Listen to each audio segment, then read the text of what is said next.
Hello, good morning, नमस्ते। मेरा नाम कविता शर्मा है और हम साइंस पढ़ रहे थे। साइंस में फ़िज़िक्स यानी भौतिक विज्ञान पढ़ रहे थे। हमने लास्ट क्लास में 22 क्वेश्चंस करे थे। उससे आगे के हम क्वेश्चंस करेंगे जो काफ़ी इंपॉर्टेंट है और एग्ज़ाम्स में आते हैं, जैसे कॉम्पिटिटिव एग्ज़ाम्स होते हैं उसमें आते हैं। तो हम स्टार्ट करते हैं। फर्स्ट, सूर्य, सन।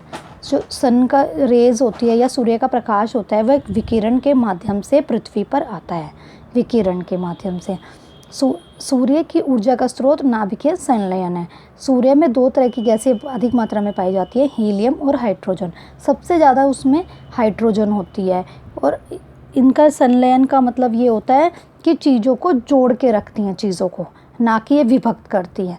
एक नाभिकीय संलयन होता है, एक नाभिकीय विखंडन होता है। संलयन माने चीज़ों को जोड़ना, गैसों को जोड़ के इकट्ठा अपना एक वेव्स बना लेना। जैसे कि सूरज के अंदर दो गैसें इकट्ठा होकर वह टेम्परेचर उसी के कारण बढ़ जाता है। परमाणु बम होता है नाभिकीय विखंडन के आधार पर, यानी कि जैसे कि जो रेज उसमें जो गैसेस होती हैं उन गैसों को जोड़ना, और विखंडन होता है उनको डिस्ट्रॉय करना। जैसे जापान के नागासाकी में परमाणु बम गिरा था, जिसके कारण वहाँ के जो देश थे हिरोशिमा नागासाकी वह बिल्कुल डिस्ट्रॉय थे। इसका मतलब वह जो गैस थी, हाइड्रोजन बम था, जो हाइड्रोजन उसके अंदर गैस थी, वह सभी को ही डिस्ट्रॉय कर देती है। और संलयन माने होता है चीज़ों को जोड़ना। जैसे हाइड्रोजन से हम बिजली भी बनाते हैं और हाइड्रोजन का काफ़ी यूज़ भी होता है। अब पहले नहीं होता था, अब यूज़ भी होता है हाइड्रोजन का। हीरा क्या होता है? हीरा, कोयला, ग्रेफाइट। ठीक है, ये आपको आगे होगा समझ। परमाणु बम है नाभिकीय विखंडन और हाइड्रोजन बम है नाभिकीय संलयन। हीरा, कोयला, ग्रेफाइट कार्बन के अपरूप होते हैं। हीरा विद्युत का कुचालक है, यानी कि जो वर्क नहीं करता है। हीरे में चमक पूर्ण आंतरिक परावर्तन के कारण होती है, जैसे डायमंड ऐसी शेप का होता है।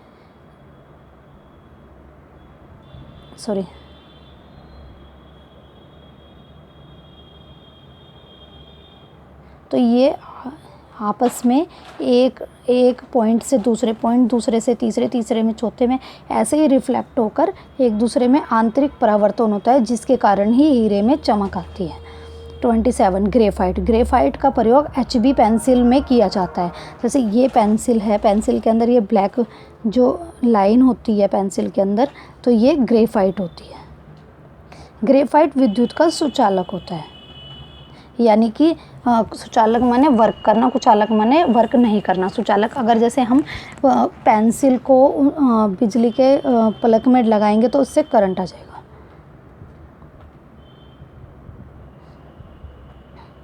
28, शीशा पेंसिल में शीशे की मात्रा 0% शीशा होता है। जैसे शीशा पेंसिल वो होता है जिससे हम शीशे को काटते हैं, या जैसे कोई छोटा सा कटर टाइप का होता है जिससे हम शीशे को काटते हैं, और उसको शीशा पेंसिल कहते हैं, जबकि उसमें शीशे का यूज़ नहीं होता है।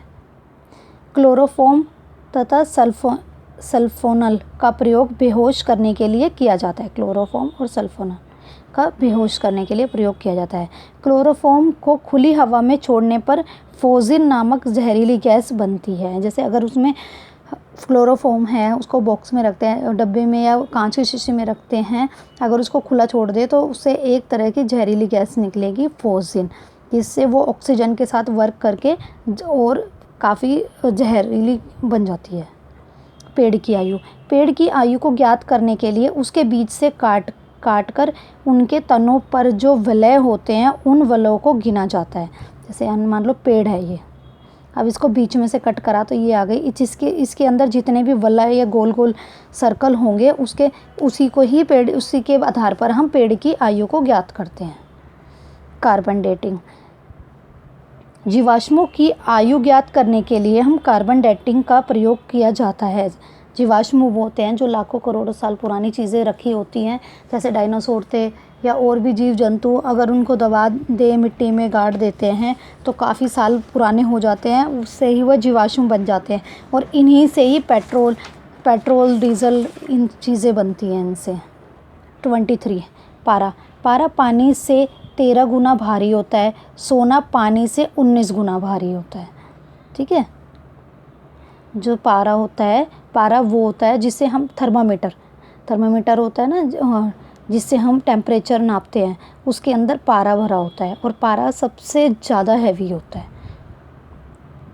और पारा ही एक ऐसा है मेटल जो लिक्विड फॉर्म में पाया जाता है। पारा पानी से 13 गुना भारी होता है और सोना पानी से 19 गुना भारी होता है। सोडियम एक ऐसी धातु है जिसे चाकू से भी काटा जा सकता है।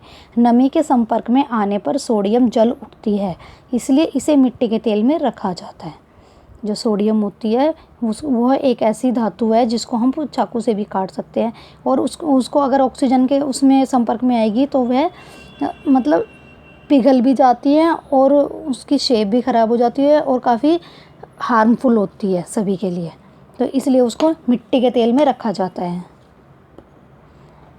रेडियम ये एक ऐसा पदार्थ होता है जो रात में भी चमकता है, इसलिए इसका प्रयोग घड़ियों के डायल में किया जाता है। जैसे वो घड़ियाँ होती है बहुत सी जो काफ़ी जो महंगी घड़ियाँ होती है उसमें चमक आती है, लाइट भी पड़ती है, सुइयों में भी हमें रोशनी या चमक दिखाई देती है, वह रेडियम के कारण दिखाई देती है।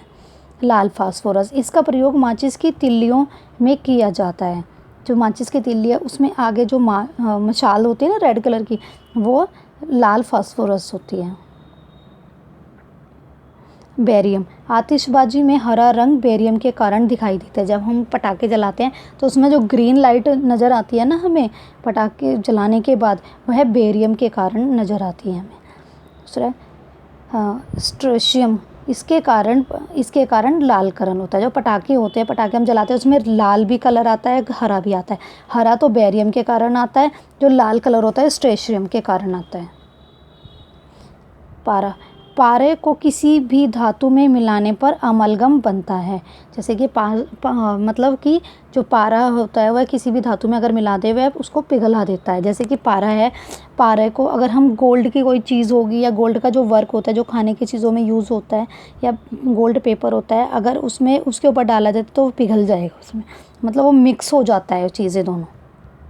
सोडियम कार्बोनेट इसे धावक सोडा या वॉशिंग सोडा भी कहा जाता है। सोडियम बाइकार्बोनेट इसे खाने का सोडा या बेकिंग सोडा भी कहा जाता है। NaCHCO3 इसका फॉर्मूला है। ठीक है, सोडियम बाइकार्बोनेट होता है वॉशिंग पाउडर और सोडियम बाइकार्बोनेट होता है खाने का सोडा जो हम खाने में यूज़ करते हैं। जैसे कि केक वगैरह को बेक करने के लिए उसमें खाने का सोडा यूज़ किया जाता है।